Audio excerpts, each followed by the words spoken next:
सभी को जय मसीह की। आज हम पढ़ेंगे लूका अध्याय 10। 70 चेलों का भेजा जाना। इन बातों के बाद प्रभु ने 70 और मनुष्य नियुक्त किए और जिस जिस नगर और जगह को वह अपने जाने पर था वहां उन्हें दो दो करके अपने आगे भेजा। उसने उनसे कहा, पके खेत बहुत हैं परंतु मजदूर थोड़े हैं, इसलिए खेत के स्वामी से विनती करो कि वह अपने खेत काटने को मजदूर भेज दे। जाओ, देखो मैं तुम्हें भेड़ों के समान भेड़ियों के बीच भेजता हूँ, इसीलिए न बटुए न झोली न जूते लो और न मार्ग में किसी को नमस्कार करो। जिस किसी घर में जाओ पहले कहो, इस घर पर कल्याण हो। यदि वहाँ कोई कल्याण के योग्य होगा तो तुम्हारा कल्याण उस पर ठहरेगा, नहीं तो तुम्हारे पास लौट आएगा। उसी घर में रहो और जो कुछ उनसे मिले वही खाओ पियो, क्योंकि मजदूर को अपनी मजदूरी मिलनी चाहिए। घर घर ना फिरना। जिस नगर में जाओ और वहाँ के लोग तुम्हारे उतारे जो तुम कुछ तुम्हारे पास सामने रखा जाए वही खाओ। वहाँ के बीमारों को चंगा करो और उनसे कहो, परमेश्वर का राज तुम्हारे निकट आ पहुँचा है। परंतु जिस नगर में जाओ और वहाँ के लोग तुम्हें ग्रहण न करें तो उनके बाजारों में जाकर कहो, तुम्हारे नगर की धूल भी जो तो हमारे पाँव में लगी है हम तुम्हारे सामने झाड़ देते हैं, तो भी यह जान लो कि परमेश्वर का राज तुम्हारे निकट आ पहुँचा है। मैं तुमसे कहता हूँ कि उस दिन उस नगर की दशा से सदोम की दशा अधिक सहने योग्य होगी। अविश्वासी नगर को धिक्कार। हाय खुराजीन, हाय बैतसैदा, जो सामर्थ के काम तुम में किए गए, यदि वे सूर और सैदा में किए जाते तो टाट ओढ़कर और रात में बैठकर वे कब के मन फिराते। परंतु न्याय के दिन तुम्हारी दशा से सूर और सैदा की दशा अधिक सहने योग्य होगी। और हे कफूरनूम, क्या तू स्वर्ग तक ऊंचा किया जाएगा? तू तो अधोलोक तक नीचा किया जाएगा। जो तुम्हारी सुनता है वह मेरी सुनता है, जो तुम्हें तुच्छ जानता है वह मुझे तुच्छ जानता है, और जो मुझे तुच्छ जानता है वह मेरे भेजने वाले को तुच्छ जानता है। 70 चेलों का लौटना। वे 70 आनंद करते हुए लौटे और कहने लगे, हे प्रभु, तेरे नाम से दुष्ट आत्माएं भी हमारे वश में हैं।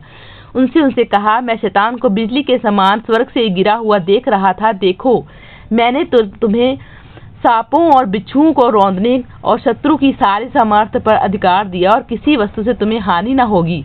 तो भी इससे आनंदित मत हो कि आत्मा तुम्हारे वश में है, परंतु इससे आनंदित हो कि तुम्हारे नाम स्वर्ग में लिखे हैं।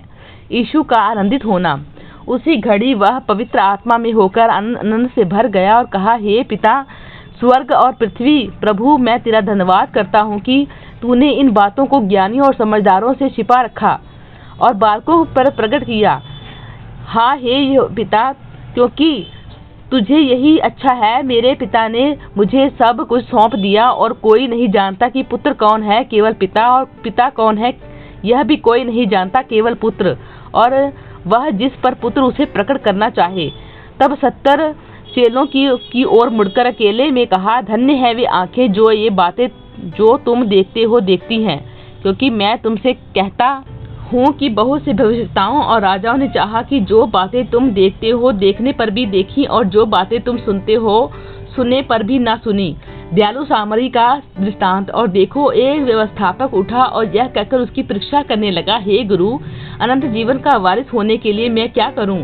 उसने उसे कहा, व्यवस्था में क्या लिखा है, तूने कैसे पढ़ता है? उसने उत्तर दिया, तू प्रभु अपने परमेश्वर से अपने सारे मन और सारे प्राण और अपनी सारी शक्ति और सारी बुद्धि से प्रेम रख, और अपने पड़ोसी से अपने समान प्रेम रख। उसने उसे कहा, तूने ठीक उत्तर दिया, यही कर तो तू जीवित रहेगा। परंतु उसने अपने आप को धर्मी ठहराने की इच्छा से यीशु से पूछा, तो मेरा पड़ोसी कौन है?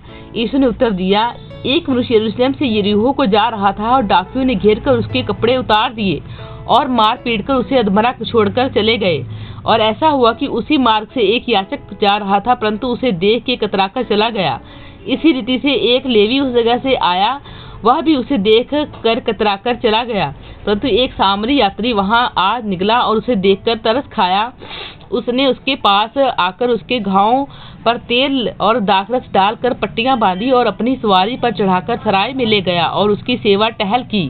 दूसरे दिन उसने 2 दिनार निकाल कर सराय के मालिक को दिए और कहा, इसकी सेवा टहल करना, और जो कुछ तेरा और लगेगा वह मैं लौटने पर तुझे भर दूंगा। अब तेरी समझ में जो डाकू में घिर गया था, इन तीनों में से उसका पड़ोसी कौन ठहरा? उसने कहा, वही जिसने उस पर दया की। यीशु ने उससे कहा, जा तू भी ऐसा ही कर। मार्था और मरियम के घर यीशु जब वे जा रहे थे तो वह एक गांव में गया और मार्था नामक एक स्त्री ने उसे अपने घर में उतारा। मरियम नामक उसकी एक बहन थी, वह प्रभु के चरणों में बैठकर उसका वचन सुनती थी। परंतु मार्था सेवा करते करते घबरा गई। उसके पास आकर कहने लगी, हे प्रभु, क्या तुझे कुछ भी चिंता नहीं? मेरी बहन ने मुझे सेवा करने के लिए अकेली ही छोड़ दिया, इसीलिए उससे यह कह कि मेरी सहायता करे। प्रभु ने उसे उत्तर दिया, मार्था, हे मार्था, तू बहुत बातों के लिए चिंता करती है और घबराती है, परंतु एक बात आवश्यक है और उस उत्तम भाग को मरियम ने चुन लिया है, जो उससे छीना ना जाएगा। प्रभु इन वचनों द्वारा आपको आशीष दे। आमीन।